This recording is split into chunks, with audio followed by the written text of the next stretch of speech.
আসসালামু আলাইকুম ভিউয়ার্স, সূত্রের সাহায্যে এখানে আমি বড়দের ফতুয়া কাটিং করে নিব। খুবই সহজভাবে দেখিয়ে দিয়েছি। যার জন্য তৈরি করছি তার 2 হাতের নিচ থেকে এখানে আমি চেস্টটা মেজারমেন্ট করে নিয়েছি। অরিজিনাল চেস্ট হচ্ছে 34 ইঞ্চি, শোল্ডার 18 ইঞ্চি, নেকের যে রাউন্ডটা মানে গলার রাউন্ডটা 16 ইঞ্চি এবং এখানে হাতের লম্বা নিয়েছি 2 হাত বহরের 2.5 গজ কাপড়। যদি আপনারা নেবেন সেটা হচ্ছে যখন আপনারা কলার দিবেন তখন 2.5 গজ কাপড় নেবেন এবং যদি কলার না দেন তাহলে 2.25 গজ কাপড় হলে ইনশাআল্লাহ হয়ে যাবে। প্রথমে একটা ভাঁজ করে দিব। এখানে আমি ভিতরের দিকে সোজা সাইডটা, উপরের দিকে উল্টো সাইডটা রেখে এভাবে করে ভাঁজ করে নিয়েছি। ফ্রন্ট পার্টটা বের করে নিব। এখানে প্রথমে আমি আমার হাতের ডান সাইড থেকে লাইন করে দিচ্ছি, মানে আঁকা বাঁকা পোর্শনগুলো কাট করে নিতে হবে এবং এখানে আমি মার্জিন ধরে নিচ্ছি। মার্জিন দিচ্ছি 1/2 ইঞ্চি পরিমাণ। তো যার জন্য তৈরি করছি তার ফুল শোল্ডার হচ্ছে 18 ইঞ্চি পরিমাণ। তো যত ইঞ্চি হবে ফুল শোল্ডার তাকে আপনারা 2 দিয়ে ভাগ করে দিবেন, 1 ভাগ নেবেন। তো এখানে আমাদের 9 ইঞ্চি এসেছে। এখন ডাউন করে দিব। ডাউন কতটুকু করবেন সেটার সূত্র আছে। যতটুকু আপনারা শোল্ডার পেলেন, এখানে 9 ইঞ্চি পেয়েছি, 9 ইঞ্চিকে আপনারা 4 দিয়ে ভাগ করে দিবেন। তার মানে এখানে আপনারা আপনাদের মেজারমেন্ট যদি 8 ইঞ্চি হয় আপনাদের বা 10 ইঞ্চি হয় তাহলে সেই অনুযায়ী 4 দিয়ে ভাগ করে দিয়ে যত ইঞ্চি আসবে সেটাই আপনারা ডাউন দিয়ে দিবেন। ঠিক আছে, আমার 2 ইঞ্চি 2 পয়েন্ট এসেছে। এখানে আমি 2 ইঞ্চি 2 পয়েন্টে ডাউন করে দিয়েছি।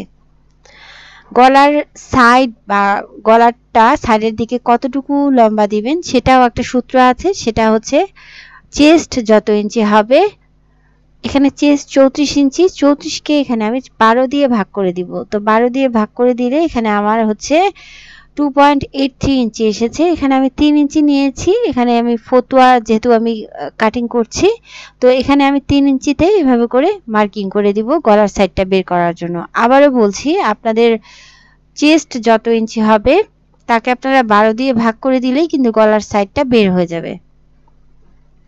3 ইঞ্চিতে মার্কিং করে দিচ্ছি। তো এখানে আমি গলার সাইডটাও পেয়ে গেছি, সূত্রের সাহায্যে এটা আমি দেখিয়ে দিলাম। ডাউনটাও পেয়ে গেছি আলহামদুলিল্লাহ। এখন আর্মহোল বের করে নিব। আর্মহোলেরও একটা সূত্র আছে। সেটা হচ্ছে যার জন্য তৈরি করছেন তার চেস্ট যত ইঞ্চি হবে তাকে আপনারা 6 দিয়ে ভাগ করে দিবেন। এখানে আমি 34 ইঞ্চি যার জন্য তৈরি করছি, তার চেস্ট হচ্ছে 34 ইঞ্চি বা বুকের মাপ 34 ইঞ্চি অরিজিনাল মাপ, তাকে আমি 6 দিয়ে ভাগ করে দিব। ঠিক আছে, যত ইঞ্চি আসবে এখানে আমার হচ্ছে এসেছে 5.67 ইঞ্চি, তার সাথে আমি 1.5 ইঞ্চি যোগ করে দিব। তো এখানে আমাদের মোট হচ্ছে আর্মহোল হচ্ছে 7.12 ইঞ্চি। ঠিক আছে, তো এখানে আমি 7.1 বা 2 তে মার্কিং করে দিলেই হয়ে যাবে। মানে 7 ইঞ্চি 1 পয়েন্ট বা 2 পয়েন্ট নিলেই এখানে আপনাদের আর্মহোল হয়ে যাবে। তো এখানে আমি লাইনটা করে দিয়েছি এবং ডাউন লাইনটাও ওই একইভাবে করে দিলাম। আশা করছি আপনাদের বুঝতে অসুবিধা হবে না। আপনারা যে কোনো মাপের জন্য এই ফতোয়াটা এই নিয়ম ফলো করে কাটিং করতে পারবেন। চেস্ট লাইনটা করে দিয়েছি। এখন লম্বাটা নিয়ে নিব। লম্বা দিচ্ছি 28 ইঞ্চি। শোল্ডার থেকে এখানে আপনারা মিডিল করে নেবেন। এভাবে করে মিডিল থেকে আপনারা লম্বাটা মেজারমেন্ট করে নেবেন। এখানে লম্বা দিচ্ছি 28 ইঞ্চি পরিমাণ। তো এভাবে করে মার্জিন ধরে নিয়েছি, আপনারা আপনাদের মেজারমেন্ট অনুযায়ী দিয়ে দিবেন। তো লাইন করে দিচ্ছি নিচের দিক থেকে। এখানে আমি 2টা লাইন পেয়ে যাব। তো এইভাবে করে লাইন করে দিচ্ছি। তো লাইনটা আপনারা সমান করবেন। আমার মনে হচ্ছে নিচের লাইনটা একটু বাঁকা হয়েছে। তো যাই হোক, এখন চেস্টটা মেজারমেন্ট করে নেব। তো চেস্ট এখানে আমাদের অরিজিনাল হচ্ছে 34 ইঞ্চি পরিমাণ। এরপরে আপনারা লুজ ধরে নেবেন। যেহেতু ফতুয়া একটা লুজ পোশাক, এখানে আপনারা কতটুকু লুজ ধরবেন, 4 ইঞ্চি ধরতে পারেন, 5 ইঞ্চি ধরতে পারেন, 6 ইঞ্চি ধরতে পারেন, 8 ইঞ্চি ধরতে পারেন। অনেকেই অনেকভাবে পরে 10 ইঞ্চিও অনেকে লুজ নেয়, আবার অনেকে 12 ইঞ্চি লুজ নেয়। তো যাই হোক, এখানে আমি যার জন্য তৈরি করছি তার অরিজিনাল চেস্ট হচ্ছে 34 ইঞ্চি এবং এর সাথে লুজ ধরে নিয়েছি 8 ইঞ্চি পরিমাণ। 34-এর সাথে 8 যোগ করলে এখানে আমাদের আসে 42 ইঞ্চি এবং 42কে 4 দিয়ে ভাগ করে দিতে হবে। যত ইঞ্চি হবে 4 দিয়ে ভাগ করে দিবেন এবং 1 ভাগ নেবেন 10.5 ইঞ্চি পরিমাণ এবং এখানে আমি মার্জিন নিয়ে নিয়েছি 1/2 ইঞ্চি পরিমাণ। তো এখানে আমাদের চেস্ট হচ্ছে 10.5 ইঞ্চি পরিমাণ। নিচের দিকে ঘের আপনারা আপনাদের 2 পয়েন্ট 3 পয়েন্ট পরিমাণ এখানে 2 পয়েন্ট পরিমাণ ঘের বাড়িয়ে নিলে কিন্তু হয়ে যায়। জাস্ট যেহেতু ফতুয়া অত বেশি শেপ হয় না, এখানে শুধুমাত্র আমি 2 পয়েন্ট পরিমাণ নিচের দিকে বাড়িয়ে নিয়েছি। 10.5 ইঞ্চি ছিল, 2 পয়েন্ট বাড়িয়ে নিলে এখানে 11.5 ইঞ্চি পরিমাণ। তো চেস্ট এবং এখানে আমাদের যে হিপটা পেয়েছি তার মাঝামাঝি হচ্ছে আরেকটা লাইন করে দিব। তো এটাই হচ্ছে আমাদের পেটের মাপ বা ওয়েস্ট লাইন, ঠিক আছে। তো এখন আমরা পেটের মাপ মেজারমেন্ট করব। চেস্ট যত ইঞ্চি এসেছে তার থেকে আমি 2 পয়েন্ট পরিমাণ বাদ দিয়ে দিব। তো 10.5 ইঞ্চি পরিমাণ ছিল, আমি 2 পয়েন্ট বাদ দিলে এখানে আমাদের 10.25 ইঞ্চি, মানে 10 ইঞ্চি 2 পয়েন্টে এখানে আমি লাইন করে দিয়েছি, মার্কিং করে দিয়েছি এবং এখানে মার্জিন ধরে নিয়েছি। আশা করছি এতটুকু পরিমাণ বুঝতে পেরেছেন। এখানে খেয়াল করবেন পেটটা যদি কারো বড় হয় তাহলে আপনারা 2 পয়েন্ট বা 3 পয়েন্ট যোগ করে দিবেন। এখন এখানে আমি শেপটা করে দিচ্ছি।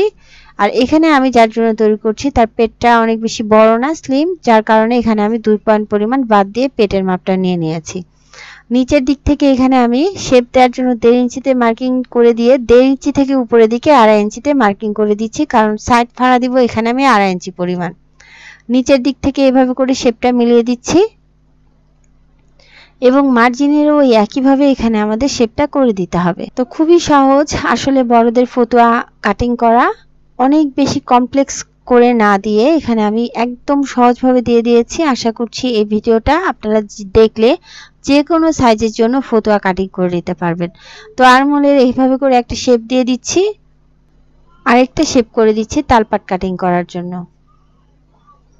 তো এখানে আমি 1.25 ইঞ্চিতে মার্কিং করে দিয়ে এভাবে করে ভিতরের দিক থেকে 1.25 ইঞ্চি ধরে নিয়ে এভাবে করে শেপটা মিলিয়ে দিচ্ছি। এখানে আপনারা 1/2 ইঞ্চি বা 1.25 ইঞ্চি নিলে কিন্তু হয়ে যায়। তো যাই হোক, এখানে আমি 1.25 ইঞ্চি নিয়ে নিয়েছি। এখন দাগ অনুযায়ী কাট করে নিব। তো এখানে কিন্তু আমি সামনের পাটটা কাট করে নিয়েছি, পিছনের পাটটা কাট করার একটা নিয়ম আছে, সেই নিয়মটা দেখলে আমি খুবই সহজ উপায়ে এখানে আমি ডিসক্রাইব করে দিয়েছি। আশা করছি খুবই সহজভাবে এখানে আপনারা বুঝে নিতে পারবেন। তো এখানে আমি ফ্রন্ট পার্টটা আলাদা করে সরিয়ে রাখছি এবং ব্যাক পার্টটা এখানে বসিয়ে নিব। বাকি যে কাপড়টুকু আছে কাপড়টুকু এভাবে করে আমি একটা ভাঁজ করে দিয়েছি। উপরের দিক থেকে প্রথমে আপনারা লাইন করে দিবেন সমান করার জন্য। তো এভাবে করে লাইন করে দিয়েছি।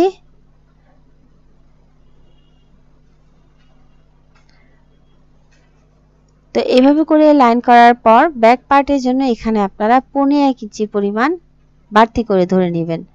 তো এই যে মার্জিনটা করে নিয়েছি, মার্জিন থেকে এখানে আমি নিচের দিক থেকে পিছনের পার্টের জন্য 1.25 ইঞ্চি পরিমাণ বাড়তি করে ধরে নিচ্ছি। তো ফতুয়া যখন আপনারা কাটিং করেন অনেক সময় দেখা যায় যে ফতুয়াটা পিছনের দিকে চলে যায়। তো এইভাবে করে যদি আপনারা কাটিং করেন তাহলে ফতুয়াটা পিছনের দিকে চলে যাবে না। এখন নিচের দিকে যে লাইনটা পাচ্ছি সেই লাইন অনুযায়ী এখানে আমি ফ্রন্ট পার্টটা ব্যাক পার্টটার উপর এভাবে করে বসিয়ে দিচ্ছি। তো যাই হোক, এভাবে করে বসিয়ে দিয়েছি। এভাবে করে বসিয়ে দেওয়ার পর এখন আমি শোল্ডার যে ডাউনটা দিয়েছি ডাউন থেকে 1.25 ইঞ্চি পরিমাণ উপরের দিকে উঠে আসছি। তো এখানে আমি মার্কিং করে দিয়েছি। তো এভাবে করে আমাদের 1.25 ইঞ্চিতে মার্কিং করে দিতে হবে। লাইনটা চাইলে করে দিতে পারেন, এইভাবে করে লাইন করে দিয়ে জাস্ট ব্যাক পার্টটা আমাদের কাট করে নিতে হবে। তো এই সাইডেও লাইনটা আমি উপরের দিকে উঠিয়ে দিলাম।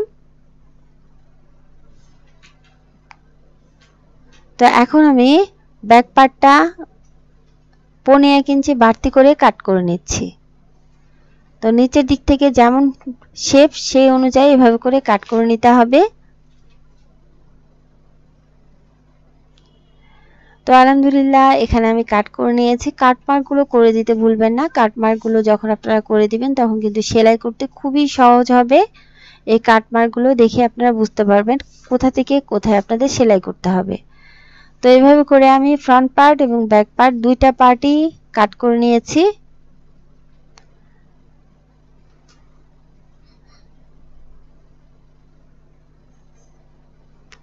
তো এভাবে করে কাট করে নিয়েছি। এখন খেয়াল করবেন পিছনের দিকে যেহেতু আমাদের 1.25 ইঞ্চি বাড়তি আছে, এখন আমি সামনের পার্টে 1.5 ইঞ্চি মার্কিং, তো এভাবে করে 1.5 ইঞ্চিতে মার্কিং করে দিচ্ছি। তো এভাবে করে 1.5 ইঞ্চিতে মার্কিং করে দেওয়ার পরে এখন আমি সামনের পার্ট থেকে 1.5 ইঞ্চি পরিমাণ কাপড় কাট করে নিব, কারণ পিছনের পার্টে আমি 1.5 ইঞ্চি কাপড় বেশি নিয়েছি এবং এভাবে করে আমাদের সেলাইটা হয়ে যাবে। ঠিক আছে, তো এইভাবে করে যখন আপনারা কাট করে নেবেন তখন আপনারা সামনের পার্টটা মানে আপনাদের সামনের পার্টটা পিছনের দিকে ঝুঁকে যাবে না। এখন পিছনের পার্ট থেকে এখানে গলাটা কাট করে নিব। গলাটাতে এখানে আমি 1.5 ইঞ্চি বা 1/2 ইঞ্চি পরিমাণ কাট করে নিলে হয়ে যাবে। তো পিছনের গলা আমি একদম প্লেন দিচ্ছি, মানে একদম নর্মাল, খুবই কম পরিমাণ। সামনের গলাটাতে শুধু আমি ডিপটা করে নিচ্ছি। সামনের গলার ডিপ দিচ্ছি 3 ইঞ্চি পরিমাণ। তো এইভাবে করে ডিপটা দেওয়ার পরে এখানে আমি বক্স বানিয়ে নিয়েছি। বক্স বানিয়ে নিয়ে জাস্ট হচ্ছে এখানে আমি একটা রাউন্ড শেপ করে দিয়েছি।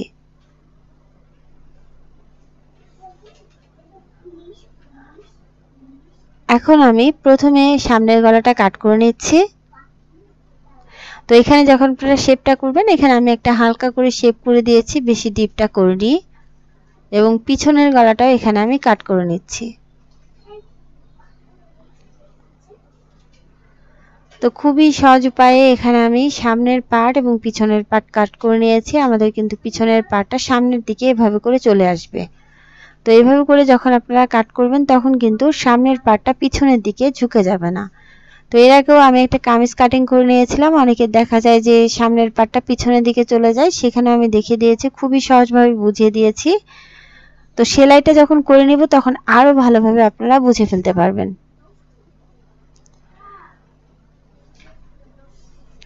তো এখানে আমাদের সামনের পার্ট এবং পিছনের পার্ট কাটা কমপ্লিট।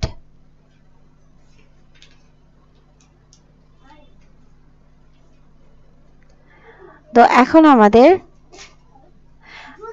হাতা কাটিং করার জন্য ব্যাক পার্টের যে আর্ম হোলটা সেই আর্ম হোল মেজারমেন্ট করে নিব। এভাবে করে আমি ব্যাক পার্টের পার্টটা ফোল্ড করে দিয়ে জাস্ট হচ্ছে আর্ম হোলের মেজারমেন্টটা করে নিব।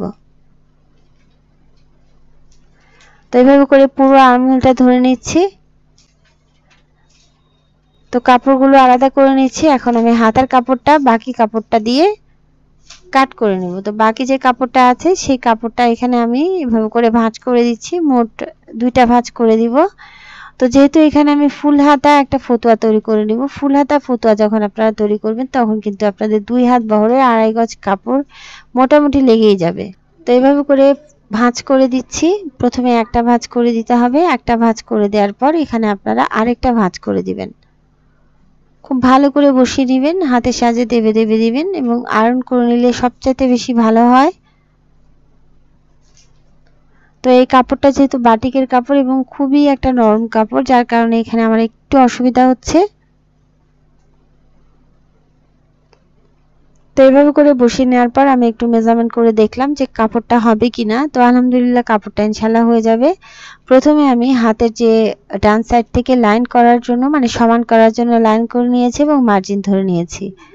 এই মার্জিন থেকে আমি ডাউন করে দিব, মানে নিচের দিকে যে লাইনটা আছে সেই লাইন থেকে ডাউন করে দিচ্ছি। ডাউন করে দিচ্ছি 3 ইঞ্চি পরিমাণ।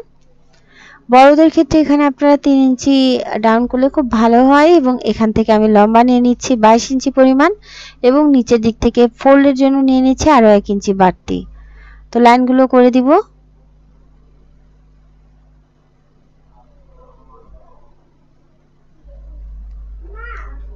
তো আলহামদুলিল্লাহ এভাবে করে লাইন করে নিয়েছি। এভাবে করে লাইন করার পর এখানে আমাদের হাতের ডান সাইড থেকে এক্সট্রা অংশগুলো কাট করে নিচ্ছি এবং নিচের দিক থেকেও এভাবে করে এক্সট্রা অংশগুলো কাট করে নিয়েছি।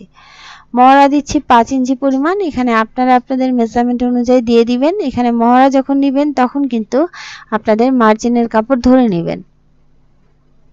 তো 5 ইঞ্চি এবং এখানে আমাদের বাড়তি করে আরেকটু কাপড় নিয়ে নিতে হবে সেলাই মার্জিনের জন্য। তো এইভাবে করে মহড়া আমি সুন্দর করে মেজারমেন্ট করে দিয়েছি। এখন এখান থেকে আমাদের কোণা করে একটা দাগ করে নিতে হবে। তো এখানে আমি ব্যাক পার্টে যে আর্মহোল ধরে নিয়েছিলাম, যত ইঞ্চি আসবে তার চাইতে 1/2 ইঞ্চি কম ধরে এখানে আপনারা মার্কিং করে দিবেন, সেলাই মার্জিন নিয়ে নেবেন।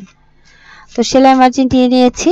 এখন খুবই সহজ উপায়ে এখানে আমি নিচের দিকের যে মহড়াটা সেখানেও মার্জিনটা ধরে নিলাম। মানে সেলাই মার্জিন কিন্তু আপনাদের সবসময় ধরে নিতে হবে। এখন স্কেলের সাহায্যে এখানে আমি শেপটা করে দিচ্ছি।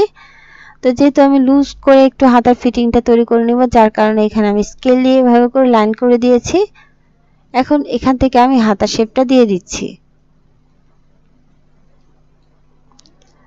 এভাবে করে শেপ দিয়ে নিয়েছি